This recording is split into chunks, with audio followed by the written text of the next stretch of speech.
Warriors in Sacramento trying to avoid their first 0-2 hole under Steve Kerr. Just an incredible game one. Everything we thought it would be. The crowd in Sacramento, they've been waiting forever for a chance to go berserk. They got it on Saturday, and they're getting a chance on Monday. Harrison Barnes with a rip. He punches that one home.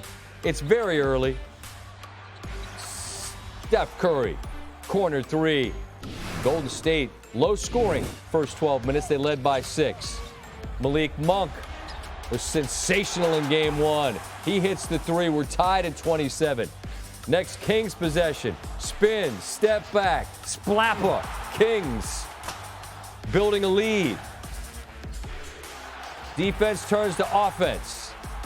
Davion Mitchell in transition. Golden One Center is going wild as they're trying to defend a home floor against the reigning champs. Again, it's defense. Again, it's Mitchell. Again, it's Barnes. Again, it's a dunk in transition.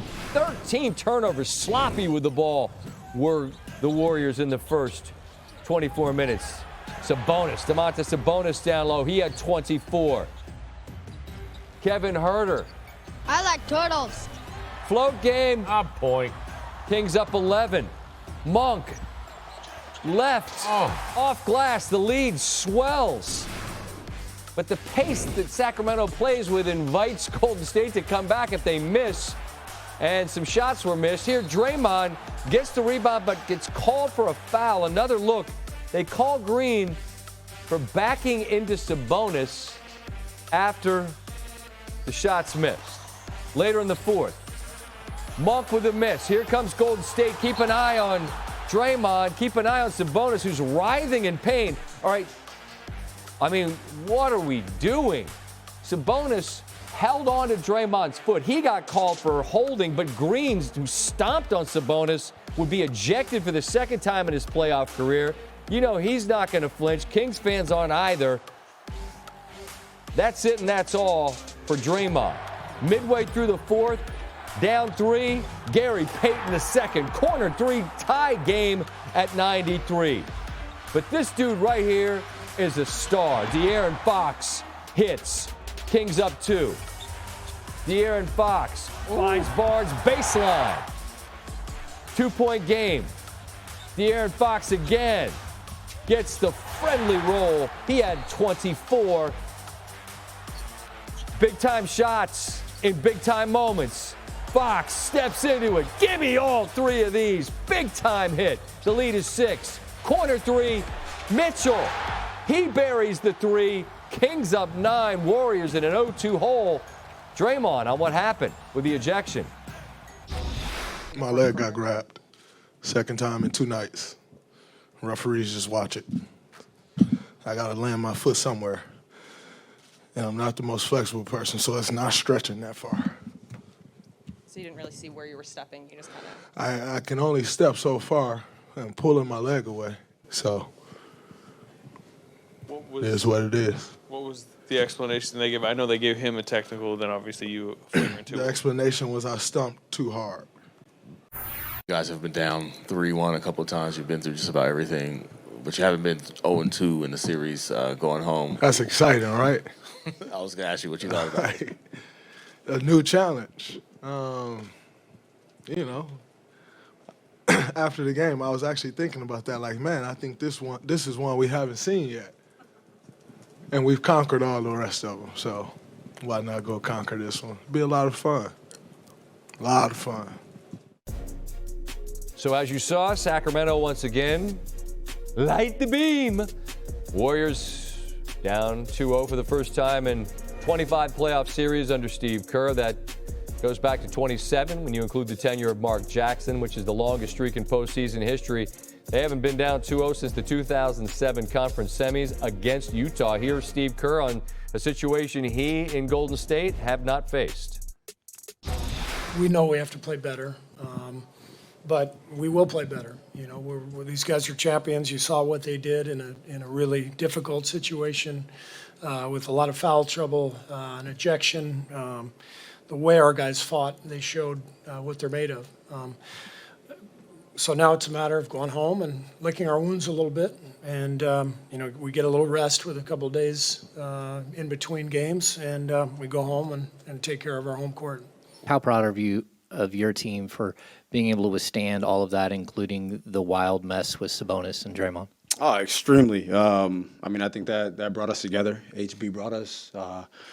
We huddled up and we're like, yo, we have to win this game, especially everybody thought he'd be ejected. So when that happens, usually that team kind of comes together and goes on a run. But we were able to negate that, and I think we finished the game extremely well in those last few minutes.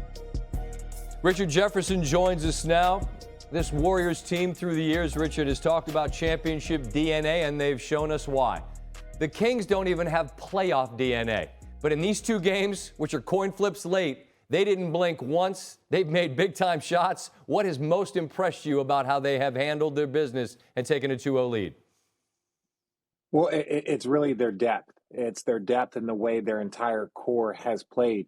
On any given night, obviously, it was Malik, Monk, and Mitchell tonight. Last game, it was Monk and Trey Lyles. So they're hitting you with wave after wave, and they all fit within the same movement system that Sabonis creates and that De'Aaron Fox navigates. So watching these players and watching this core all work around each other is a very beautiful thing, and it's a very tough thing to stop. That, to me, has been most impressive about the Kings. I mean, to call it a coming out party for Fox seems silly. I just think for the nation who might not have seen him a ton, man, Fox can really go. He had 24 in this one. As for the Warriors, what's the biggest issue, Richard? Well, one, let me just reiterate your point about De'Aaron Fox. Like, he's a special player, and Yep. I'm glad that he's starting to get the attention that he deserves the way he moves. When it comes to Golden State Warriors, their defense was improved tonight. They did a great job holding them to 23% from three. But the problem is those 20 turnovers. Those 20 turnovers, and I know we always talk about the Warrior turnovers. That's just kind of who they are. But they don't have as big of a room for error right now, and that's the issue. So you're on the road. You've struggled to win on the road. You're playing against a young team, and you're the team that turns the ball over 20 times. That's the biggest issue, because their offense was playing well, their defense was improved. So if you look at the one big difference is the turnovers in this game. We're immediately following the game, so I want to talk game. I understand there will be plenty of conversation, certainly in the morning hours and moving forward between now and Thursday, about the Draymond situation. The officials did not find Sabonis blameless. They whistled him for a foul as well for holding. But Draymond's Draymond. Your reaction to it is what, Richard? My reaction to it is I think the referees got it right. I think that's the play. One, Sabonis, he handled it professionally. You're not supposed to do that if you're Sabonis. He knows, not necessarily a dirty play, but that's not what you do. He knew what he was doing. And then for Draymond to go all Christian Laettner on him, he knows he wasn't doing. So everybody knew what they were doing in that moment. And truly, Sabonis was smart. He gets a technical, Draymond gets thrown out. That's where, if you're Draymond, you have to be smart. Your team had cut it to 3. You guys were making that run. You were going to put all the pressure on him, and you allowed him to do something that was a level 5, and you took it up to a level 10 that gets you thrown out. Now, that's Draymond. They're going to live with him. He brings a lot of positive to it. But in that moment, Sabonis got the best of Draymond. I mean, at this point, Draymond has proved his value and his worth. It's well established. But you also get him eyeballing people in the stands. I can't repeat what he's calling them. Like, I don't know, like, what's the win there for anybody? Like, you know what I'm saying? Like, what's that about? Well, and this is what I'm saying. A lot of it, as much as it's passion with Draymond, it's also strategic.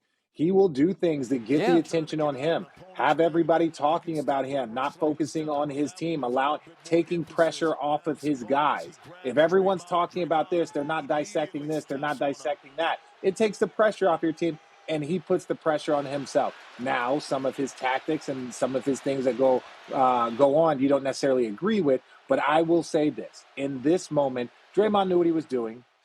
Sabonis knew what they were doing. Yep. And the referees got it right. The referees got it right. I don't think it was anything. And Sabonis said it in the interview, hey, we move on to the next game. Everyone's just playing hard.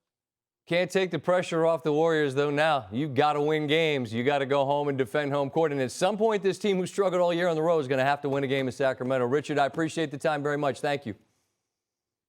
Thank you for having me. Thanks for watching ESPN on YouTube. For live streaming sports and premium content, subscribe to ESPN+.